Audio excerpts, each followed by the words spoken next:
علیکم ناظرین، آپ سبھی کا استقبال کرتے ہیں تازہ ٹی وی کی خاص پیشکش ماہ رمضان میں، اور ماہ رمضان میں اس سال آپ کے لیے نور قرآن۔ لقمان صباح اسماعیل سے میں گزارش کروں گا کہ آپ تلاوت کریے۔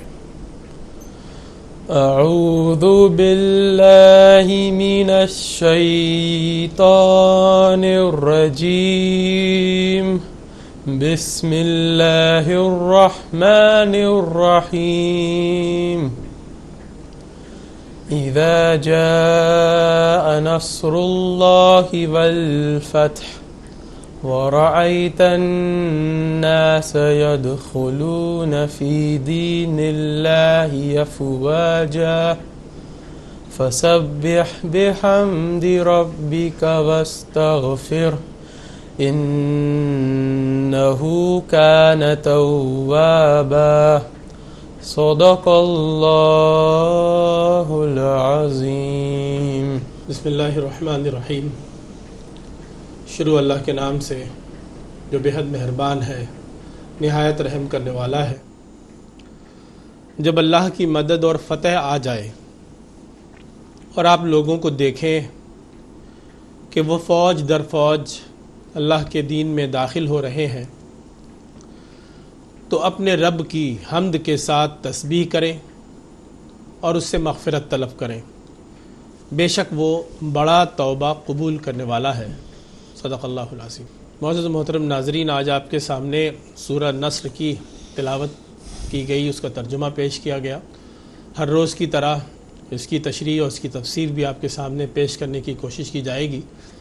ہم اللہ کا شکر ادا کرتے ہیں، رمضان المبارک کا جو مہینہ ہے وہ اختتام کی طرف جا رہا ہے۔ ہمارے اس پروگرام کا جو سلسلہ ہے نور قرآن، جو آپ کے سامنے پیش کیا گیا، اس کا 28واں ایپیسوڈ آج آپ کے سامنے پیش کیا جا رہا ہے۔ 30ویں پارے کی 37 صورتوں میں سے تمام صورتیں، اب صرف 4 صورتیں مزید باقی رہ گئی ہیں، وہ اس کے علاوہ جو صورتیں ہیں وہ آپ کے سامنے پیش کی جا چکی ہیں، اور اس کے تحت ہمارا یقینی طور پر یہی مقصد رہا ہے۔ تازہ ٹی وی کا یہ جو پروگرام ہے ماہ رمضان کا، جس کے تحت آپ نور قرآن کا پروگرام دیکھ رہے ہیں اور 12 سالوں سے سلسلہ چل رہا ہے۔ ہم نے بھی اس سے پہلے خلاصہ قرآن اور قصہ قرآن کے عنوان سے پروگرام پیش کیا۔ اس سال ہم نور قرآن کے عنوان سے پروگرام پیش کر رہے ہیں، اور بہت کامیابی کے ساتھ یہ اپنے اختتام کی طرف جا رہا ہے۔ ہم اللہ کا شکر ادا کرتے ہیں، کروڑوں کی تعداد میں لوگوں نے اس سے استفادہ کیا ہے۔ آپ سب کے فیڈ بیکس آئے ہیں، آپ کے سوالات آئے ہیں، جن کے جوابات دینے کی ہم نے کوشش کی ہے۔ آج ہم اس وقت سورہ نصر میں ہیں۔ یہ سورت ایسی ہے جس کا عنوان ہے نصر۔ نصر مطلب ہے نصرت، مدد، نصرت الہی، اللہ کی مدد، اللہ کی خاص مدد۔ اللہ کی مدد جب آ جاتی ہے کسی بھی کام میں، تو پھر وہ ہر حال میں فتح کی شکل ہی میں وہ سامنے آتی ہے، پھر اس کا نتیجہ فتح کی صورت ہی میں نظر آتا ہے، کیونکہ اللہ کی نصرت آ گئی۔ عام طور پر اللہ تبارک و تعالیٰ کا طریقہ یہ ہے، اس کی سنت یہ ہے کہ انسان کو وہ دیتا ہے کہ وہ اپنے حساب سے کوشش کرے، اور پھر اس کے نتائج بھی نکلتے ہیں۔ لیکن بعض حالات ایسے آتے ہیں قرآن پاک میں، جگہ جگہ ہم یہ دیکھ رہے ہیں، جب اللہ تبارک و تعالیٰ مناسب سمجھتا ہے تو اپنی خاص نصرت بھیجتا ہے، اور پھر اس نصرت سے اس کا خاص نتیجہ بھی نکلتا ہے۔ نبی پاک صلی اللہ علیہ وسلم جو مشن لے کر آئے تھے معزز حاضرین، وہ مکہ مکرمہ میں تشریف لائے تھے۔ اللہ تعالیٰ نے خانہ کعبہ کی بنیاد ڈلوائی تھی، اس کی عمارت بنوائی تھی، اور اس شہر کو بسایا تھا۔ حضرت ابراہیم علیہ السلام نے، ان کی اولادیں وہاں رہی تھیں۔ اللہ تبارک و تعالیٰ نے وہاں نبی پاک صلی اللہ علیہ وسلم کو اپنے دین کامل کے ساتھ بھیجا، اور اس خانہ کعبہ کو مرکز بننا تھا۔ وہ مرکز ہے، خدا کا گھر ہے، وہ اسلام کا مرکز ہے۔ وہاں کی جو فتح ہے وہ اصل فتح تھی۔ نبی پاک صلی اللہ علیہ وسلم نے جب وہاں دعوت دی تو اس وقت شروع میں بہت کم لوگوں نے دعوت کو قبول کیا، اور ہجرت بھی کرنی پڑی نبی پاک صلی اللہ علیہ وسلم کو۔ لیکن اللہ تعالیٰ نے وہ وقت بھی دیا جب مکمل فتح سامنے آئی۔ اللہ تعالیٰ نے اپنے نبی پاک صلی اللہ علیہ وسلم کو مکے پہ فتح دی۔ مکہ کے سارے لوگ حلقہ بگوش اسلام ہوئے۔ جنہوں نے بات نہیں مانی، بہت کم لوگ رہ گئے تھے جنہوں نے بات نہیں مانی، تو پھر وہ ادھر ادھر گئے۔ یہاں اس صورت میں ہم اسی کا ذکر دیکھتے ہیں کہ اللہ تبارک و تعالیٰ فرماتا ہے اذا جاء نصر اللہ والفتح۔ کہا جاتا ہے یہ صورت اخیر کی صورتوں میں سے ہے جو نازل ہوئی ہے، جس میں نصرت الہی اور فتح خاص کا ذکر ہے۔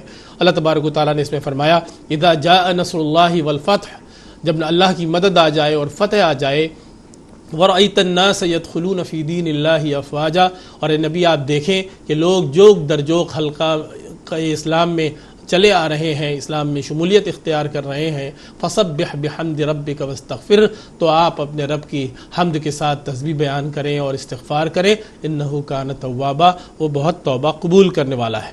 اس سورہ میں اللہ تعالیٰ نے اپنے پیارے نبی صلی اللہ علیہ وسلم کو اپنی خاص نصرت و مدد اور ایک عظیم الشان فتح کی بشارت دی ہے۔ تاریخ انسانی کی نمایاں ترین نصرت الہی اور ایسی کھلی فتح جس نے جزیرہ عرب کا نقشہ بدل کر رکھ دیا۔ اللہ کی نصرت و مدد ہر رسول خدا کو پہلے دن سے حاصل رہی ہے۔ یہاں جس نصرت الہی کا ذکر ہے، میں نے آپ کے سامنے عرض کیا، وہ ہر رسول کو اس وقت پہنچی ہے جب انہوں نے دعوت و تبلیغ کا فریضہ پوری طرح انجام دے دیا کہ اس کے بعد اب سننے سنانے کو کچھ باقی نہیں بچا، یا تو فتح حاصل ہو جاتی رہی ہے یا پھر اس قوم کو جس نے قبول نہیں کیا اس کو سزا دی جاتی ہے۔ بہت سارے معاملات میں ہم نے دیکھا بہت ساری قوموں کو اللہ تعالیٰ نے سزا سے بھی دوچار کیا۔ یہاں سورہ نصر میں جس فتح کا ذکر ہے، جس عظیم الشان فتح کا ذکر ہے، وہ بلا شبہ فتح مکہ ہے۔ فتح مکہ نے پورا نقشہ تبدیل کیا تھا۔ مکہ پر مسلمانوں کے بے نظیر غلبے کے بعد عرب قبائل جوک در جوک اسلام میں داخل ہونے لگے تھے۔ یہاں جس طرح نصرت اور فتح کا ذکر ساتھ ساتھ ہوا ہے، اس سے یہ بات بھی صاف سمجھ میں آتی ہے کہ جب بھی کسی کو فتح حاصل ہو، کامیابی ملے، وہ اللہ کی مدد سے ہی حاصل ہوتی ہے۔ اس لیے کبھی کسی کو اپنی فتح پر، اپنی کامیابی پر مغرور نہیں ہونا چاہیے۔ کسی بھی کام اور مشن میں کامیابی کے بعد جو اصل کرنے کا کام ہے، یہاں اس کی طرف روشنی ڈالی گئی ہے۔ اللہ نے فرمایا وہ کام ہے اللہ کی تسبیح و تحمید، کہ جس خدا نے اپنی مدد سے کامیابی عطا کی ہے اس کی حمد و ثنا بیان کیجئے، اور صاف یہ اعلان کر دیا جائے کہ اس کامیابی کے پیچھے ہمارا ہاتھ نہیں بلکہ صرف و صرف اللہ کا ہاتھ ہے۔ یہاں تسبیح کے تعلق سے ایک بات ذہن میں رکھنی چاہیے کہ تسبیح جس کا یہاں حکم دیا گیا ہے، تسبیح میں ہمیشہ تنزیہ کا پہلو غالب ہوتا ہے اور حمد میں تعریف کا۔ تسبیح یہ ہے کہ انسان اللہ کو ان باتوں سے پاک قرار دے جو اس کی شان کے خلاف، اور حمد یہ ہے کہ انسان اپنے رب کی تعریف بیان کرے، ان الفاظ میں بیان کرے جو اس کے شایان شان ہیں۔ یہاں ہم یہ بھی دیکھتے ہیں کہ اس سورہ میں رسول اللہ صلی اللہ علیہ وسلم کو استغفار کا حکم دیا گیا۔ اللہ نے کہا وَاسْتَغْفِرْ، تو اس لیے کہ استغفار کا جو حکم ہے یہ عوام اور خواص سب کے لیے ہے۔ استغفار صرف اس لیے ضروری نہیں ہے کہ کوئی گناہ ہو تو اس سے معافی مانگا جائے اسی لیے استغفار ہے، بلکہ یہ احتیاطی اقدام کے تحت بھی ہوتا ہے کہ انسان ہمیشہ استغفار کرتے رہے، کرتا ہوا چلے، تاکہ اگر غلطی سے بھی کوئی غلطی اس سے کبھی ہو جائے، معمولی سی بھی غلطی ہو جائے، تو اس کو معافی مل سکے۔ یہاں ایک بات یہ بھی قابل ذکر ہے کہ ہمارے نبی پاک صلی اللہ علیہ وسلم کی زندگی کی جو سب سے بڑی فتح ہے وہ مکے کی فتح ہے۔ اس کے اندر ایک خاص بات یہ بھی ہے، آپ دیکھیں گے کہ اتنی بڑی فتح ہوئی، اس معرکے میں کوئی خون خرابہ نہیں ہوا، کوئی جانی مالی نقصان نہیں ہوا، بہت امن و امان کے ساتھ ایک پوری فوج گئی۔ اللہ تبارک و تعالیٰ نے اپنی نصرت سے اس کو اتنا آسان بنا دیا کہ کوئی ٹکراؤ نہیں ہوا اور سیدھے سیدھے یہ غلبہ ہوا۔ اللہ تعالیٰ نے مکے کی فتح دلائی۔ تاریخ عالم کی یہ بے نظیر فتح خون کے تمام دھبوں سے پاک ہے۔ اور ایک بات جو اور قابل ذکر ہے جس کی طرف توجہ ضروری ہے کہ فتح مکہ کو جب آپ دیکھیں گے تو آپ کو پتہ چلے گا کہ فتح مکہ ابتدا سے انتہا تک امن و امان کی داستان ہے۔ اللہ کے حکم کے مطابق مسلمانوں نے اس موقع پر اپنے جانی دشمنوں کو بھی معاف کر دیا۔ یہ نہیں ہوا کہ مسلمان جب وہاں پہنچے ان کو وہاں سے نکالا گیا تھا، ان کے دشمن تھے وہاں پر، بہت سے لوگ ایسے تھے جو بار بار چڑھ کر آئے تھے ان کو شہید کرنے کے لیے، ان کو مٹانے کے لیے دنیا سے، مگر جب مسلمانوں نے وہاں پر فتح حاصل کی تو انہوں نے کوئی بدلہ نہیں لیا، کوئی انتقام نہیں لیا، کسی کے ساتھ کوئی زیادتی نہیں کی۔ اللہ کے نبی صلی اللہ علیہ وسلم نے اپنے پرائے سب کے ساتھ حسن سلوک کی ایسی مثال قائم کی جس نے سب کو حیرت میں ڈال دیا۔ نبی پاک صلی اللہ علیہ وسلم نے وہی کہا جو حضرت یوسف علیہ السلام نے اپنے بھائیوں سے کہا تھا، لا تثریب علیکم اليوم، کہ آج کسی کے اوپر کوئی کسی کی کوئی پکڑ نہیں ہے، آج سب کے لیے معافی ہے، آج سب ساری پرانی باتیں بھلا دی گئی ہیں اور کوئی ظلم نہیں ہے، کوئی زیادتی نہیں ہے۔